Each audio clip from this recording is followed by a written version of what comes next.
Olá, começando o Alesp Conecta de hoje. E você sabe, aqui no Alesp Conecta a gente leva para você que está em casa, nos vendo, nos ouvindo, justamente um tema que a população tem escutado, às vezes não entende. Nesse período aí, esses últimos meses, a gente tem falado muito do uso da tecnologia e de inovações dentro de vários campos. E hoje a gente vai falar justamente dessa inovação no legislativo ou em plataformas do legislativo. Meu convidado de hoje é o Rafael Caldas, ele é o fundador da Inteligov, que é uma plataforma de inteligência legislativa, e ele vai explicar já logo de cara o que é isso. Rafael, bem-vindo ao Alesp Conecta. Oi, Julie, tudo bem? Obrigado pela possibilidade de falar com vocês. E a gente estava falando, e eu falava nesse início de programa, que ultimamente a gente tem discutido aqui na Alesp Conecta, no jornal da Rede Alesp, movimentos em que ajudem o legislativo a se autorregular e também usa a inovação e qualquer tipo de plataforma de tecnologia também para esse meio. Queria que você explicasse para a gente, então, o que é a Inteligov, né? Que eu aprendi que é a A Inteligov. Inteligov, exatamente. A Inteligov ela surgiu em 2014, 2013. Eu sou advogado, trabalhei muito no legislativo e nessa oportunidade eu vi a chance de lançar um produto que facilitasse a vida de quem atua junto ao legislativo, né? Seja internamente, as assessorias, o que penam para acompanhar os projetos e gerar inteligência, e também terceiro setor, empresas, enfim, quem está de fora do legislativo. Então, basicamente, a Inteligov começou como um agregador de informações do legislativo. Sempre foi muito difícil você saber quando um projeto começa a tramitar. Normalmente, as pessoas sabiam quando ele já estava mais avançado ou indo para uma votação. Então, foi um jeito das pessoas terem mais visibilidade sobre o que o legislativo está fazendo, né? Isso para departamentos jurídicos, por exemplo, ajuda demais, né? Eles ganham de 5 a 6 anos, em média, de buffer para poder discutir alguma legislação nova, e também a gente ajuda a democratizar, a aprofundar a nossa democracia, permitindo que qualquer setor que tiver interesse possa conhecer melhor e discutir melhor o que está acontecendo no legislativo. E até para as pessoas entenderem essa plataforma, que é, ao que me parece, também é o que você falou, é uma ajuda para a própria população, para a sociedade entender um pouco dos meandros, às vezes não entende, né, o caminho dos PLs e afins, né? Como é que funciona? Como é que vocês monitoram todas as casas legislativas do Brasil? Como é que funciona isso? Putz, eu adoraria, Júlia, mas infelizmente não. Ainda é um tremendo desafio. A gente ainda tem assembleias legislativas, ou seja, a nível estadual, que não tem nenhuma informação sobre processo legislativo online, né? A Lesp é uma exceção. A qualidade dos dados da Lesp é impressionante e disponíveis em diversos formatos e atualizados tempestivamente, né? Mas há alguns outros estados que a gente até viu uma plaquinha sua aí, acho que eu vou usá-la, que é não encontre defeitos, encontre soluções, alguma coisa assim, que tem uma plaquinha Isso, atrás de você. é isso. Então, eu não vou dizer o nome dos estados que não estão fazendo bonito, mas certamente não são todos que fazem bonito. Então, a coleta de dados, o tratamento desses dados fica muito complicado se a gente de fazer isso a nível estadual, e a nível municipal, então, mais difícil ainda, né? Agora, quando a gente está falando dessa compilação de dados, e esses dados também servem para que a sociedade entenda um pouquinho do que está acontecendo em essas casas legislativas que vocês conseguem ter o acesso, a gente tem uma outra questão do outro lado, que é de transparência, né? Se fala muito e se vem falando muito nos últimos anos de transparência de dados, de transparência de tudo que é feito, né? Para que a população saiba efetivamente o quanto essa interlocução é importante. E nesse momento, me parece que ficou mais em evidência essas questões da sociedade entender que faz parte mesmo disso, né? Exatamente. Nossa, foi uma transformação digital até da cidadania, né, que a pandemia acabou gerando. A transparência, eu acho que tem vários aspectos que a gente poderia tratar, várias dificuldades e vários avanços que a gente poderia elencar, né? é o fornecimento de dados, o ponto inicial, né? Simplesmente fornecer os dados, dar publicidade aos dados, o que já é feito por pouquíssimas câmaras municipais, tem muitas câmaras municipais que nem têm site, prefeituras até que não tem site, né? Então, a própria disponibilização de dados já é um fator.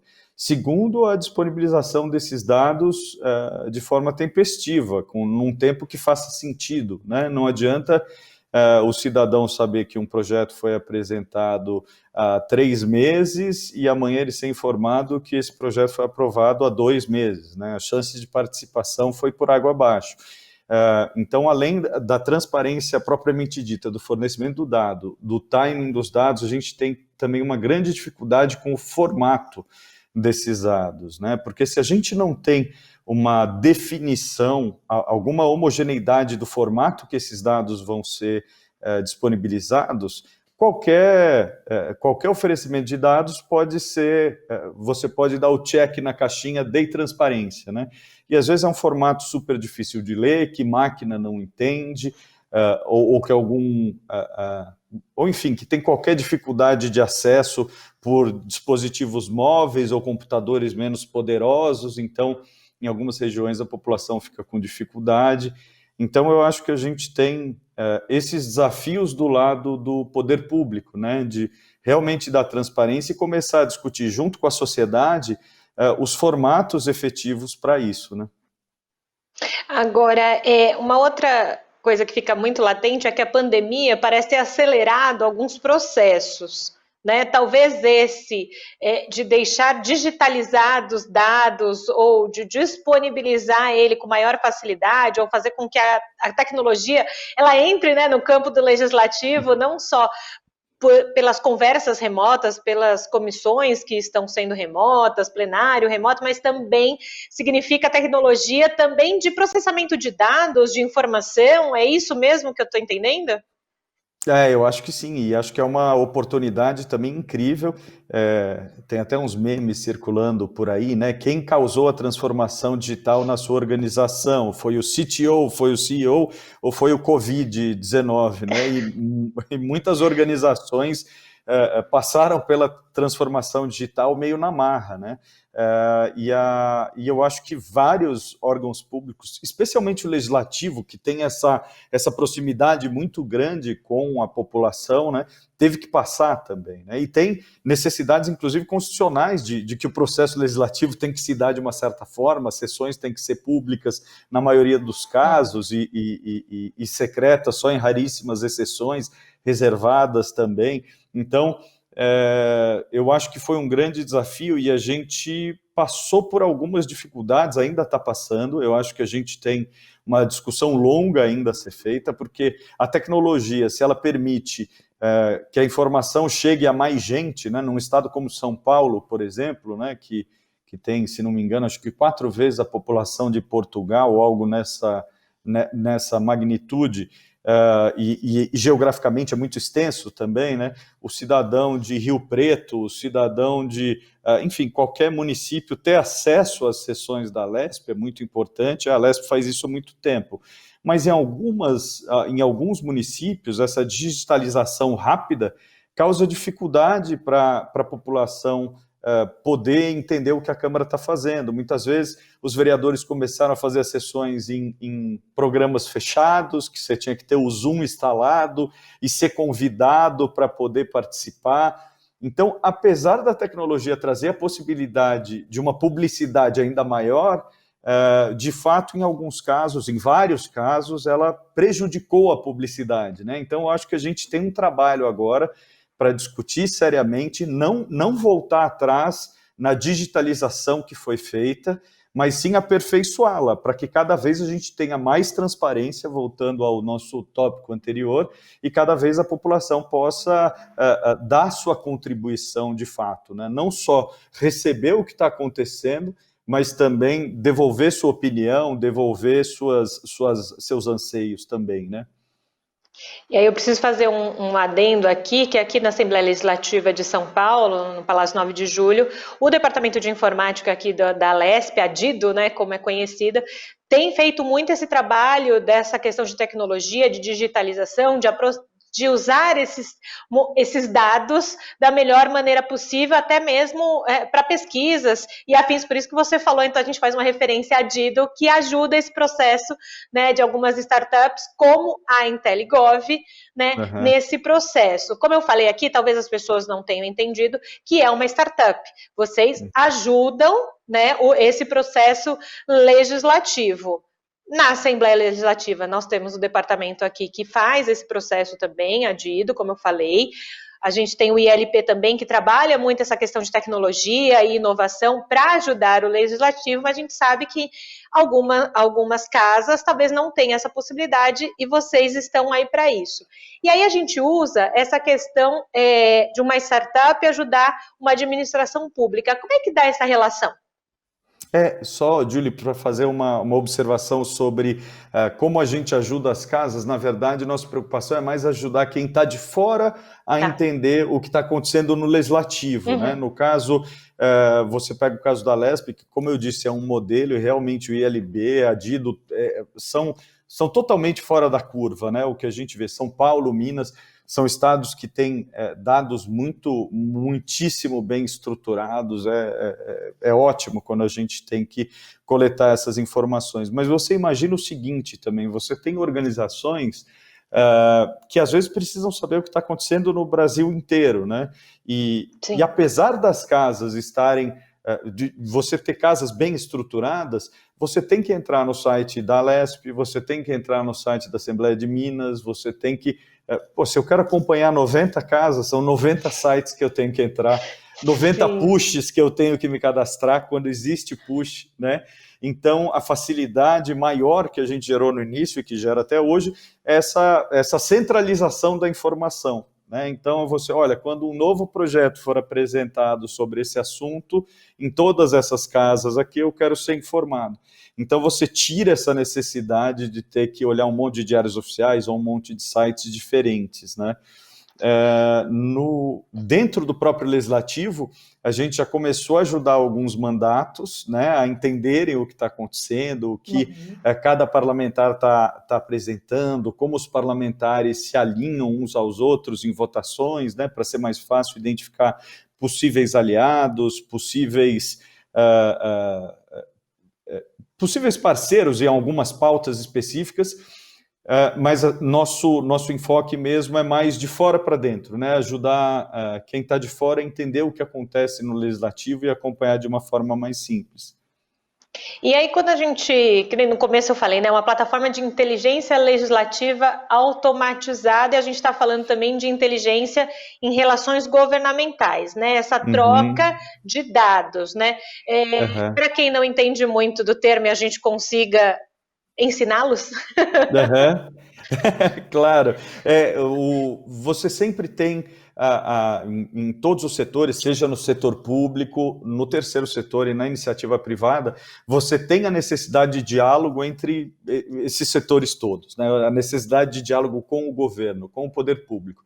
Então, todo mundo que já teve que abrir algum estabelecimento, essa necessidade de você tirar uma licença, tudo isso a gente trata como relação governamental. É a ideia de você pegar um interesse que você tem, é abrir o meu comércio. Então, como você se relaciona com o poder público para que isso possa acontecer, né? A gente tem essa profissão, foi inclusive regulamentada há pouco tempo, se não me engano, em 2017, na verdade não regulamentada, mas entrou para o Catálogo Brasileiro de Ocupações do Ministério do Trabalho, e com o nome de Relações Institucionais e Governamentais. Relações institucionais, porque muitas vezes é a necessidade de você se relacionar com outras instituições, né, seja com um sindicato patronal ou de trabalhadores, seja com uma associação, e às vezes ele é governamental, é a necessidade de você se relacionar diretamente com o poder público.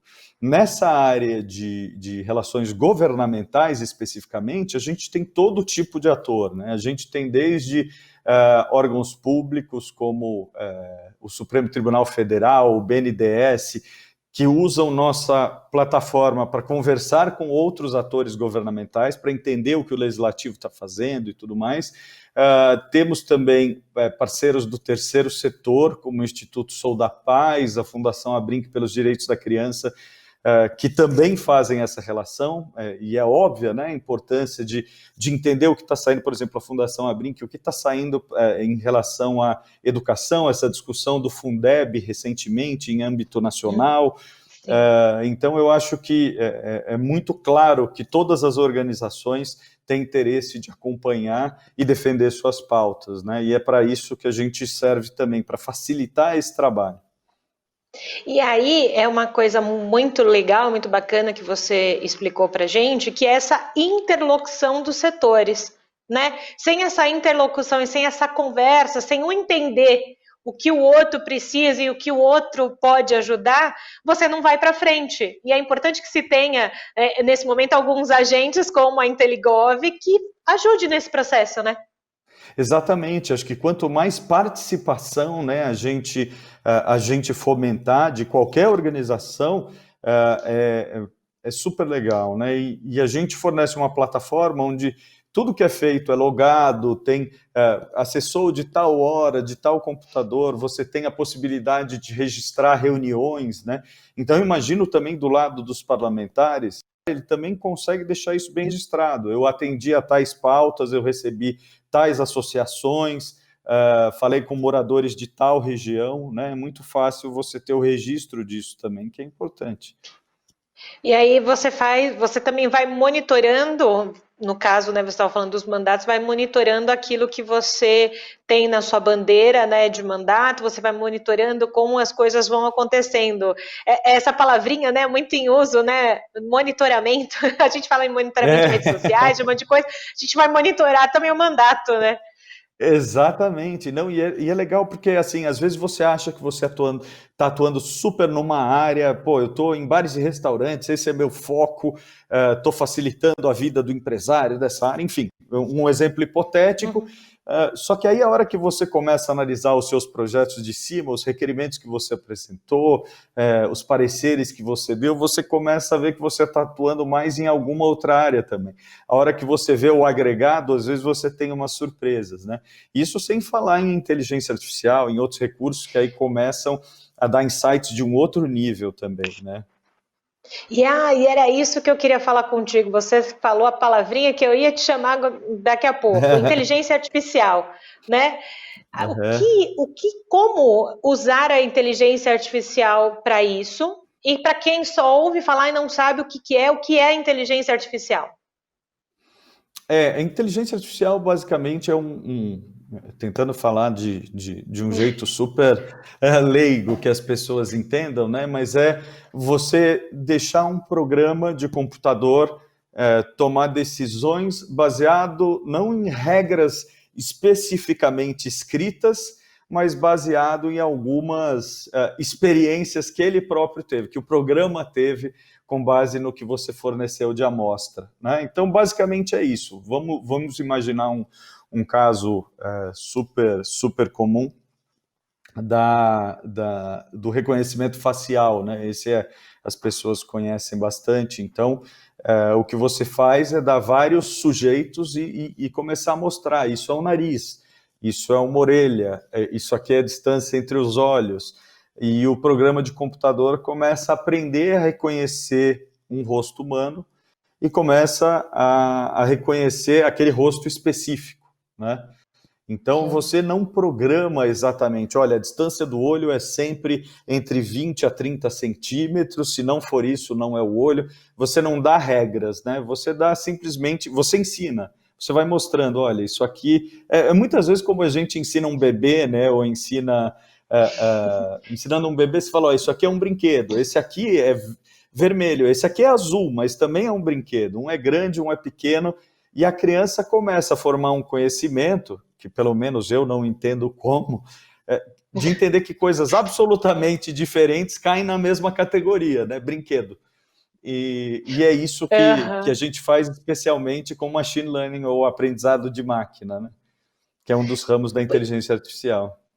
E eu acho isso muito maluco, eu como pessoa leiga sobre o assunto, te pergunto, qual a diferença, então, de inteligência artificial com aquele bendito algoritmo de Facebook e afins, que quando você procura alguma coisa no Google, você abre o Facebook e está lá o anúncio do que você procurou?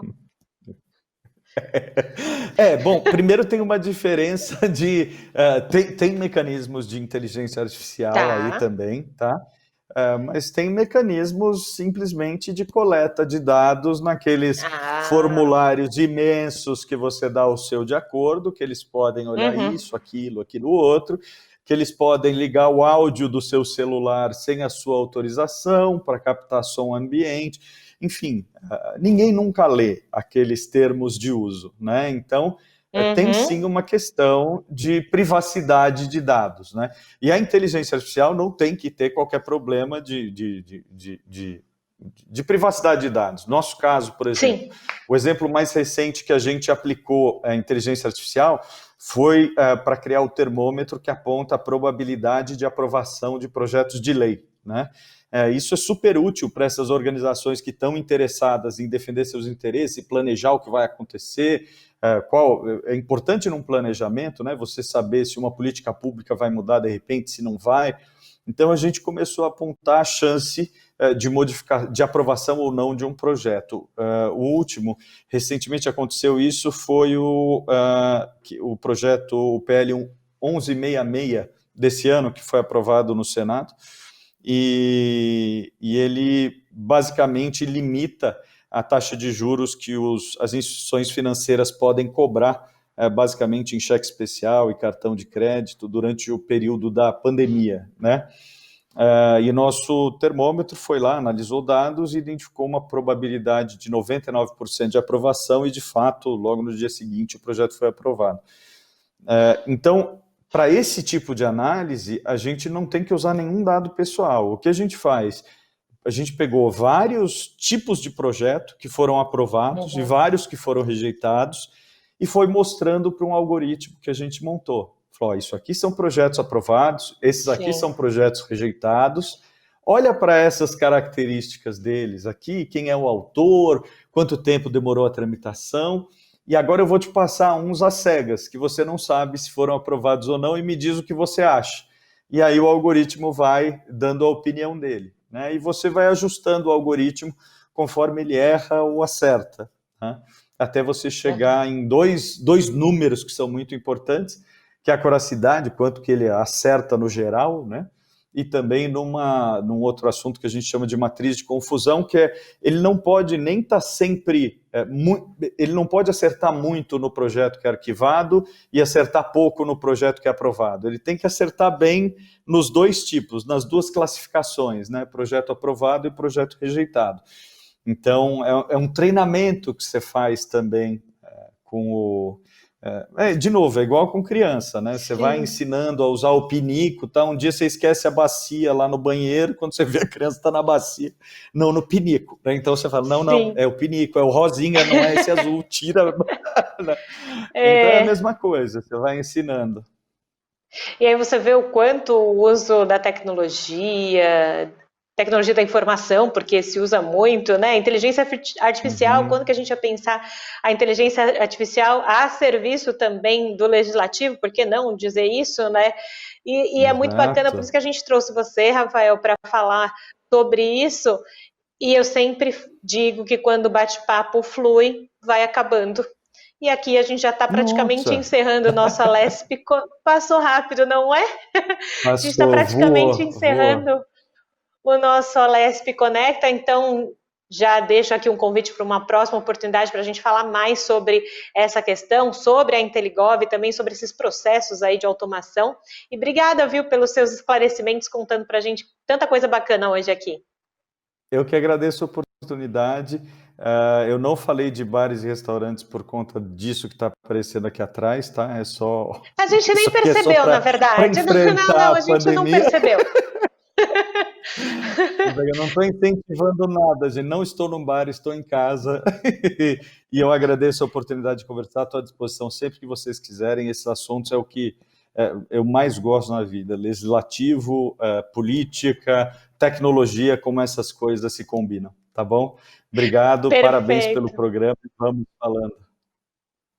Obrigada, Rafael. Você tem aí, você está em casa, eu também tenho meu cafezinho aqui atrás e a gente segue É aqui no verdade. Alesp Conecta. Se você quiser rever esse programa que terminou agora, é fácil, corre lá na nossa plataforma do YouTube da Assembleia Legislativa de São Paulo. Eu volto numa próxima oportunidade. Tchau, tchau.